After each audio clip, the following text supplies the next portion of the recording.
जय हिंद। आइए अब हम लोग पढ़ेंगे feature of the federal constitution.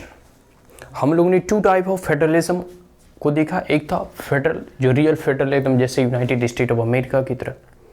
इसका कंपैरिजन किया हम लोगों ने यूके और इंडिया के फेडरलिज्म, जो कि यूनिटरी इन नेचर है। ठीक है, तो हम यहाँ feature of the federal constitution, एक संघ का, एक फेडरेशन का फीचर कैसा होना चाहिए, या फिर फेडरल कॉन्स्टिट्यूशन, फेडरल संविधान, संघ के संविधान का चरित्र कैसा होना चाहिए। ठीक है, तो उसके बारे में जानेंगे। सबसे पहला है dual polity. Dual polity in the sense, एक होता है कोई भी सरकारें होती है तो वो है नेशनल लेवल पे, और दूसरा है स्टेट लेवल पे।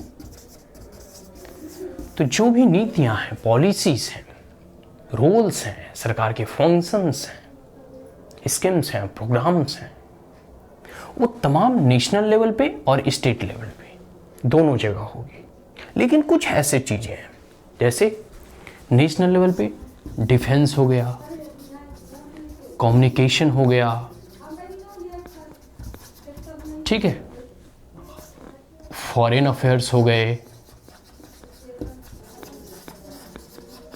ये सब नेशनल लेवल की सरकारें देखती है, जैसे यूनाइटेड स्टेट्स ऑफ अमेरिका हो गया। और कुछ जैसे हेल्थ हो गया, एजुकेशन हो गया, पुलिस हो गया, मतलब लॉ एंड ऑर्डर हो गया, और बहुत सारी चीजें हैं। ठीक है, ये सब सारी चीजें जो है स्टेट लेवल पे देखा जाता है। एग्रीकल्चर हो गया ऐसे। तो कहने का मतलब है कि ड्वेल पॉलिटी की अवधारणा पे ये काम करती है। कोई भी सरकारें हो, यूनाइटेड स्टेट ऑफ अमेरिका हो या फिर इंडिया, तो एक प्रकार से राष्ट्रीय स्तर पर, केंद्र के स्तर पर सरकारें होंगी। ठीक है, और एक होती है राज्य के स्तर पर सरकारें। क्लियर हो गया? तो ये इसके फीचर है। फेडरल का एक फीचर होता है, मतलब संघ का, जो कि जितने भी यूनिट्स हैं उसके तो कार्य होंगे ही, उसके फंक्शंस, उसके पॉलिसी, उनकी नीतियां होंगी, साथ साथ वह जो यूनिट बनकर एक संघ बना, सुप्रीम यूनिट बना एज ए नेशनल लेवल पे, उसकी भी नीतियां होंगी। तो ड्वेल पॉलिटी होगी। अमेरिका में, भारत में तो खैर यूनिटरी बेसिस है। अमेरिका में तो जो नेशनल लेवल पे है, तो अमेरिका का सिटीजनशिप, अमेरिका का कॉन्स्टिट्यूशन, अमेरिका का वीजा वगैरह आप देखोगे तो अमेरिका का भी होता है और उसके स्टेट का भी होता है। तो स्टेट का भी वहाँ सिटीजनशिप होता है, स्टेट के भी वहाँ कॉन्स्टिट्यूशन होता है। अगर कोई स्टेट कॉन्स्टिट्यूशन में रिफॉर्म लाना है तो वहाँ की स्टेट की जो असेंबली है वो करेगी। भारत में ऐसा नहीं है। भारत तो यूनिटरी बेसिस पे अपना आया है। कोई भी संविधान संशोधन होंगे तो केंद्र ही कर सकती है, पार्लियामेंट ही कर सकता है। कोई भी कह सकते हैं कि पॉलिसी ऐसे सेंटर लेवल पे बनानी हो तो केंद्र ही बनाती है। स्टेट लेवल पे पॉलिसियाँ बनती हैं, लेकिन वह भी पॉलिसियाँ कुछ हद तक अगर गवर्नर चाहे तो प्रेसिडेंट के एसेंट के लिए रोक सकती है। तो इंडिया यूनिटरी बेसिस पे है, लेकिन फिर भी नेशनल लेवल पे और स्टेट लेवल पे सरकारें होती है। ड्वेल पॉलिटी एक प्रकार से फेडरलिज्म, इंडिया को देखते तो क्वाजी फेडरलिज्म करते हैं, मतलब अर्ध संघवाद। खैर, यहां हम बात कर रहे हैं feature of the federal constitution, एक संघ के कॉन्स्टिट्यूशन कैसे होने चाहिए, उसके चरित्र क्या। तो ये हम लोगों ने पढ़ लिया ड्वेल पॉलिटी।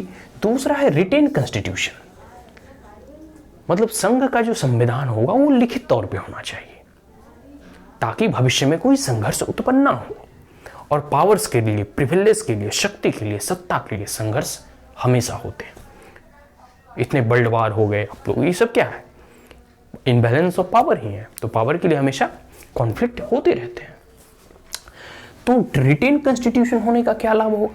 अगर लिखित संविधान है, लिखित संविधान है और संविधान की सर्वोच्चता है, सुप्रीमेसी ऑफ द कॉन्स्टिट्यूशन, तो in that case if there were any conflict between the different states, or if any conflict between the state government or the national government, in that case you can refer what is written in the constitution, संविधान में लिखा क्या है, उस आधार पे शक्ति का जो है संतुलन कायम होगा। कि मतलब अगर कुछ भी कॉन्फ्लिक्ट हो, कुछ भी संघर्ष अराइज हो, तो सीधे कह देंगे भाई, संविधान का हवाला देंगे कि भाई संविधान में क्या लिखा है देख लो। जिसके पास अधिक शक्तियां मतलब निहित होगी केंद्र के पास या राज्य के पास जो शक्तियां होंगी, राज्य सरकार उस पर कानून बनाएगी, जो केंद्र के पास शक्तियां होंगी उस पर केंद्र बनाएगी। तो संविधान की प्राथमिकता, संविधान की सर्वोच्चता यहाँ होती है, रिटेन कॉन्स्टिट्यूशन होता है। भारत में भी क्या है, रिटेन कॉन्स्टिट्यूशन है, हालांकि यूनिटरी बेसिस है, लेकिन भारत में भी कह सकते हैं भारत में क्वाजी फेडरलिज्म है, अर्ध एक प्रकार से मिक्स ब्रांड कह सकते हो। हर चीज में जो जहां से अच्छा लगा वो भारत ने अडॉप्ट कर लिया, ठीक है। तो वही चीज है रिटेन कॉन्स्टिट्यूशन, संघवाद में या रिटेन कॉन्स्टिट्यूशन होता है। भारत में फेडरेशन का कहीं जिक्र नहीं है, बट फिर भी हम फेडरल कॉन्सेप्ट को as a basic feature of the constitution मानते हैं। और ये सुप्रीम कोर्ट भी कहा कि फेडरलिज्म की जो कॉन्सेप्ट है, जो अवधारणा है, वो basic structure of the constitution है, उसे कोई अमेंड नहीं कर सकता, उसे कोई डिलीट नहीं कर सकता। तो यही चीज है रिटेन कॉन्स्टिट्यूशन, लिखित संविधान और उसकी सर्वोच्चता, उसकी प्राथमिकता। भारत विश्व का सबसे बड़ा रिटेन कॉन्स्टिट्यूशन है, ठीक है। आगे है डिवीजन ऑफ पावर, शक्तियों का बंटवारा।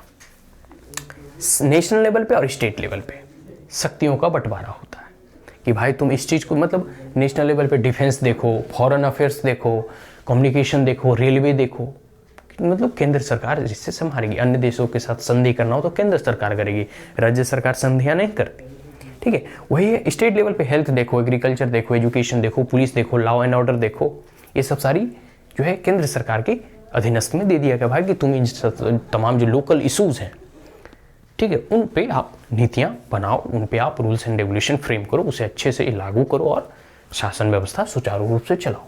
तो डिवीजन ऑफ पावर। और एक साथ एक चीज और देखोगे, तीन जो है डिवीजन ऑफ पावर है, एक है स्टेट लिस्ट, दूसरा है करेंट लिस्ट और तीसरा है सेंटर लिस्ट या फिर यूनियन लिस्ट। तो जो शक्तियां हैं, जो फंक्शंस हैं, जो रोल हैं, जो पावर है, पूरे के पूरे स्टेट लिस्ट में जो लिखा हुआ है वो स्टेट लिस्ट में दिया गया कि भाई राज्य सरकार के पास ये शक्तियां होंगी। कुछ ऐसी शक्तियां हैं जो कंकरेंट लिस्ट में है, जिस पर कि राज्य भी नियम बना सकती है और केंद्र भी नियम बना सकता है, दोनों के। लेकिन अगर केंद्र नियम बनाता है तो केंद्र का नियम की प्राथमिकता अधिक दी जाएगी, केंद्र का नियम ही लागू होगा, राज्य सरकार के नियम नहीं होंगे जो कि समवर्ती सूची में होते हैं, जो कि कंकरेंट लिस्ट में होते हैं। और यूनियन लिस्ट के लिए तो यूनियन गवर्नमेंट इंडिपेंडेंट है, केंद्र सरकार वो स्वतः ही कानून बनाएगी, उसमें तो राज्य सरकार कुछ कर भी नहीं सकता। तो शक्तियों का बंटवारा है, कार्यों का बंटवारा है, फंक्शंस का बंटवारा है, रोल्स एंड कह सकते हैं गवर्नेंस सिस्टम में ये दिया गया। तो ये संघवाद के एक फीचर है कि हम शक्तियों का सही प्रकार से विभाजन कर दें, ठीक है। आगे है supremacy of the constitution. Constitution की प्राथमिकता मैंने पहले ही बताया कि देखोगे भारत में भी कभी कभी अगर कॉन्फ्लिक्ट होता है, जैसे दिल्ली में केजरीवाल हमेशा क्लेम करते रहते हैं कि केंद्र हमें कुछ काम ही करने नहीं देते, तो दिल्ली का नेचर ही वैसा है। मतलब दिल्ली का जो फॉर्मेशन हुआ है यह एक केंद्र शासित प्रदेश है, तो यहाँ पूरी की तरह आपको स्टेट की तरह, जैसे यूपी, मध्य प्रदेश, महाराष्ट्र, केरल, मणिपुर, इसकी तरह पूरी की तरह स्टेटहुड नहीं दिया जा सकता। पुलिस, लॉ एंड ऑर्डर, मान लो शक्ति का संघर्ष होगा, कल तुम पुलिस के थ्रू जो है केंद्र सरकार को ही कैद कर लो, उसे जेल में डाल दो, क्योंकि सत्ता मिलने के बाद अहंकार होना स्वाभाविक है। शक्ति का कह सकते हैं कि शक्तियों को पचा पाना सबके बस की बात नहीं है, और जो लोग एक बार सत्ता पे आसीन होते हैं, कुर्सी पे बैठते हैं, उसके बाद वो मतवाले हो जाते हैं। तो क्या पता कि आप केंद्र सरकार को ही बंदी बना लो।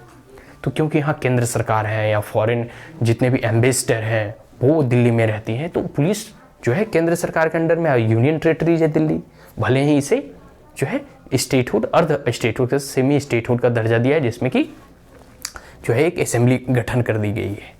लेकिन इसमें देखते हो कभी कभी जब कॉन्फ्लिक्ट होता है तो दोनों जो है सरकारें, केजरीवाल या फिर यूपी में मोदी जो है, मोदी की रिप्रेजेंटेटिव जो है वहाँ, मोदी तो नहीं जाते, वो high court, Delhi high court या फिर सुप्रीम कोर्ट में जाते हैं, वहाँ फैसला होता है। वो किस चीज़ का हवाला देते हैं? They refer constitution of India, संविधान में क्या लिखा है उसके सिग्निफिकेंस को वो कहते हैं कि भाई देखो संविधान में ये लिखा है, और संविधान अगर सेंटर के फेवर में है तो स्टेट सरकार उसमें कुछ नहीं कर सकती, ठीक। तो in that case supremacy of the constitution, संविधान की सर्वोच्चता सिद्ध करता है। और ये जरूरी भी है क्योंकि संघ में संघर्ष होना स्वाभाविक। देखो संघ क्यों है, क्योंकि डिफरेंट यूनिट जैसे यूनाइटेड स्टेट ऑफ अमेरिका में बनकर जो है आया है, या फिर भारत में भले ही डिवोल्यूशन ऑफ पावर हुआ है, लेकिन देखते हो हरियाणा पंजाब में चंडीगढ़ को लेकर कॉन्फ्लिक्ट होता है, कभी कभी जो है कर्नाटक और तमिलनाडु में रिवर वाटर शेयरिंग का कॉन्फ्लिक्ट होता है। हालांकि वो एक इंडिपेंडेंट और कह सकते हैं स्टेट एज ए यूनिट नहीं है, वो एग्रीमेंट के साथ भारत के साथ संधि नहीं किया, लेकिन जैसे ही हम सिंपल सा एक म्यूनिसिपल बॉडीज़ भी होती है, तो अगर कोई एक स्टेट में कोई एक डिस्ट्रिक्ट में डिफरेंट म्यूनिसिपल बॉडीज़ है, उनमें भी कॉन्फ्लिक्ट होते रहता है पावर शेयरिंग को लेके।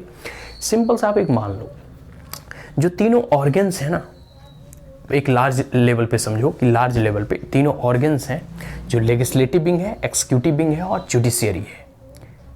तो अंडर जुडिशियल रिव्यू जो है कभी कभी जो है न्याय व्यवस्था या न्यायालय जो है सरकार के द्वारा बनाए गए कानूनों को, मतलब लेजिस्लेटिव विंग के द्वारा बनाए गए कानूनों को, जैसे अभी किसान से संबंधित फॉर्म लॉ है, उसे कह सकते हैं कुछ दिनों के लिए स्थगित कर दिया। हालांकि सुप्रीम कोर्ट को ऐसा नहीं करना चाहिए। Until and unless the law, the rules and the regulation framed by the any elected government is violating some fundamental right or the basic structure of the constitution। लेकिन फॉर्म लॉ तो ऐसे कोई भी बेसिक स्ट्रक्चर कॉन्स्टिट्यूशन को violet नहीं कर रहा था, या फिर कोई ऐसे फंडामेंटल राइट को वायलेट नहीं कर रहा था, लेकिन फिर भी सुप्रीम कोर्ट उसे कुछ दिन के लिए स्थगित कर देती है, इंप्लीमेंटेशन से रोक देती है। हालांकि वो लॉ रिपील हो गए, लेकिन सुप्रीम कोर्ट का ये एक प्रकार से जुडिशियल एक्टिविज्म हुआ, मतलब अपने जो है सीमाओं से आगे बढ़कर फैसला लेना। लेकिन वो चीजें यही है कि इसमें भी कॉन्फ्लिक्ट होता रहता है। जो ऑर्गन्स है, जो 3 पिलर्स ऑफ दी कह सकते हैं कि गवर्नमेंट है, एक या फिर 3 ऑर्गन जो कह सकते हैं, एक लेजिस्लेटिव विंग है, एक्सिक्यूटिव विंग है और जुडिशरी है, इन तीनों के मध्य में भी पावर को लेके, शक्ति को लेके, सत्ता को लेके संघर्ष होना। और देखिए एक प्रकार का ये जुडिशियल एक्टिविज्म जो है एक संघर्ष का ही पर्याय है, साइनोनिम्स है, कि किस प्रकार से जुडिशियल एक्टिविज्म के जरिए पार्लियामेंट जो इलेक्टेड बॉडी है उसके द्वारा बनाए गए कानून को वह अपने कह सकते हैं कि नजरिए से उसे रोक सकती है कुछ दिनों के लिए। तो एक प्रकार से ये जो है सत्ता के लिए संघर्ष है। तो इसके लिए जरूरी है सुप्रीमेसी ऑफ द कॉन्स्टिट्यूशन होना, नहीं तो न्याय व्यवस्था और न्यायपालिका कहेगी हम सुप्रीम है, उधर एक्सिक्यूटिव विंग कहेगा भाई हम नियम को पालन कराते हैं हम सुप्रीम है, उधर लेजिस्लेटिव विंग कहेगा कि हम नियम को बनाते हैं हम सुप्रीम है। सारे के सारे सुप्रीम बने रहो, लेकिन अनटिल एंड अनलेस यह जो है संविधान आपकी कह सकते हैं कि आपके विचारों या फिर आपके जो द्वारा जो रूल्स बनाए गए हैं उसमें संविधान संगत नहीं है, कॉन्स्टिट्यूशनल नहीं है, तो कोई सुप्रीम नहीं। तो जो संविधान में लिखा गया है तो संविधान सुप्रीम है, जो संविधान में इंगित है, जो वर्णित है, जो वर्णन किया गया है वही सुप्रीम है। आगे है रिजिड कॉन्स्टिट्यूशन। हमारा कॉन्स्टिट्यूशन रिजिड है और फ्लेक्सिबल भी है, लेकिन जो संघवाद का है ना उसका कॉन्स्टिट्यूशन रिजिड होना चाहिए। रिजिड अगर नहीं होगा तो अगर फ्लेक्सिबल हुआ तो जो डिफरेंट यूनिट हैं जैसे यूनाइटेड स्टेट ऑफ अमेरिका के, वो कहेंगे कि भाई अब हम तुमसे अलग होना चाहते हैं, अब हम तुम्हारे साथ नहीं रहना चाहते। मतलब होता है, मन बदल जाता है कुछ जैसे सम्राट या शासक का कि हम अलग राष्ट्र का निर्माण करना चाहते हैं। इसलिए रिजिड बनाया गया है कि इतना कठोर इसे बना दो, मतलब कह सकते हैं ना कि एक वेल्डिंग कह सकते हैं, वेल्डिंग होता है ना लोहे में, वेल्डिंग वगैरह जो गेट वगैरह बनते हैं या फिर स्टील का जो फ्रेम वगैरह एक दूसरे से चिपकाया जाता है ना, वेल्डिंग के द्वारा चिपकाया जाता है। तो इतने रिजिड हैं, इतने कठोर बना दिए गए हैं इस संविधान को ताकि इसे इजी वे में इसका आसानी से संशोधन नहीं हो सकता। और संशोधन तभी होगा जब आधे से अधिक राज्य जो हैं वो जो है इसमें सहमति दायर करें। जैसे एक राज्य ने बोला कि हमें अलग स्टेट चाहिए, हम आपसे हटना चाहते हैं, तो आपके कहने से नहीं होगा। जब आधे से अधिक जो पॉलिटिकल यूनिट है अगर वो कहे तब हो सकता है। और भारत में तो ये भी नहीं है, भारत के जितने भी पॉलिटिकल यूनिट हैं या स्टेट्स हैं वो तो कभी भारत से अलग ही नहीं हो सकता। डॉक्टर अंबेडकर ने क्या कहा कि भारत का जो संघ है वो यूनिटरी नेचर है, वो कोई ट्रीटी और एग्रीमेंट के तहत भारत का निर्माण नहीं किया, वो भारत ने डिवोल्यूशन ऑफ पावर किया है। क्लियर हो गया। तो अगला है इंडिपेंडेंट जुडिशरी। देखिए न्याय व्यवस्था और न्यायालय को हमेशा स्वतंत्र ही होना चाहिए। अगर न्याय चाहिए ये तो अगर आपको जस्ट एंड फेयर न्याय की अभिलाषा है तो उस परिस्थिति में न्यायालय की स्वतंत्रता बरकरार रखनी चाहिए और होनी भी चाहिए। कोई भी एक सामान्य सा न्याय हो या फिर एक नेशनल लेवल पे भी कोई भी जस्टिस हो, अगर जस्टिस तभी आ पाएगा जब वो निष्पक्ष, ठीक है, अनवायस्ड, या फिर एक प्रकार से कह सकते हैं कि पूरी की पूरी तरह से वो इंडिपेंडेंट है। कोई भी पॉलिटिकल पावर, कोई भी स्टेट गवर्नमेंट या कोई भी पॉलिटिशियंस, कोई भी क्रिमिनल्स या किन्हीं के कह सकते हैं कि उन पर बाध्यता ना थोपी जाए। एक प्रकार से वो अपने डिसीजन लेने के लिए, अपने निर्णय सुनाने के लिए, अपने जजमेंट देने के लिए वो कह सकते हैं कि स्वतंत्र अगर हैं तभी वो जस्ट एंड फेयर न्याय कर सकते हैं। तो इसके लिए इंडिपेंडेंट जुडिशरी रखा गया कि किसी भी परिस्थिति में, ठीक है, किसी भी परिस्थिति में अगर पावर शेयरिंग को लेकर या कोई भी सिंपल क्रिमिनल लॉ हो, सिविल कह सकते हैं कि कॉन्फ्लिक्ट हो, किसी भी कॉन्फ्लिक्ट, ये तो मैं उदाहरण दे रहा हूँ कि ऐसा यहाँ फेडरलिज्म की बात हो रही है तो डिफरेंट स्टेट में कॉन्फ्लिक्ट हो सकते हैं। जैसे तमिलनाडु और कर्नाटक में हमेशा जो है रिवर वाटर शेयरिंग को लेकर कॉन्फ्लिक्ट होते रहता है, वो लोग कहाँ जाते हैं? सीधे सुप्रीम कोर्ट पहुँचते हैं। तो कभी कभी होता है कि आपस में कॉन्फ्लिक्ट होना स्वाभाविक है। डिफरेंट लोग रहेंगे तो डिफरेंट मत होगा, डिफरेंट व्यूज होंगे, डिफरेंट विचार होंगे तो डिफरेंट आइडियाज जन्म लेगा, और डिफरेंट आइडियाज होंगे तो आइडियाज एक दूसरे से टकराएंगे। तो इस परिस्थिति में जो न्यायालय की निष्पक्षता और स्वायत्तता, स्वतंत्रता है, वह जो है निर्णय देगा और वह निर्णय को लागू किया जाएगा। ठीक है, तो यहाँ इंडिपेंडेंस ऑफ जुडिशरी जो है कह सकते हैं कि एक प्रकार से इंपॉर्टेंट फीचर है फेडरल कॉन्स्टिट्यूशन का। ठीक है, आगे है बाइकैमरलिज्म, मतलब द्विसदनात्मक। द्विसदनात्मक इसलिए रखा गया था कि एक तो जो होंगे लोअर हाउस, जैसे भारत है, लोअर हाउस क्या है, लोकसभा जो है वह उसमें डायरेक्टली चुने जाते हैं सांसद, मेंबर ऑफ पार्लियामेंट। लेकिन जो राज्यसभा है उसमें इनडायरेक्टली राज्य के प्रतिनिधि चुनकर आते हैं, जो कि राज्य के इशूज को, राज्य मतलब जैसे आप यूनियन बना रहे हो, आप एक संघ का निर्माण कर रहे हो, तो राज्य का प्रतिनिधित्व भी तो केंद्र में होना चाहिए।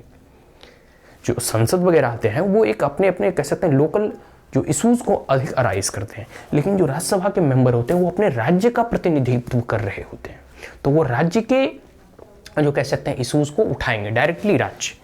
ठीक है, कोई स्पेसिफिक जो है कंस्टिट्यूएंसीज नहीं। तो एक प्रकार से लोकसभा और राज्यसभा, राज्यसभा जो है राज्य का प्रतिनिधित्व करती है, और नाम से ही देखो राज्यसभा, राज्यों की सभा जो एक जगह केंद्र पर बैठती। लोकसभा जो लोगों के द्वारा चुने गए उनका सभा, एक समूह जो है। तो ये चीजें हैं कि वहाँ द्विसदनात्मक है, जिसमें कि राज्य की भी और केंद्र के भी प्रतिनिधित्व आपस में बैठ के नियम कानून बनाते हैं, फॉर्मुलेट करते हैं। तो ये feature of the federal constitution complete हो गया। एक बार मैं रिवाइज करा देता हूँ। Dual polity, written constitution, division of power, supremacy of the constitution, rigid constitution, independent judiciary and bicameralism. ठीक है, ये क्लियर हो गया। And so that's all. If you are the first time on my channel, like it, share it, as well as subscribe it. Also press the bell icon. If there were any queries, comments, suggestion, advice, you may comment in the comment box. Thank you once again. Have a great day.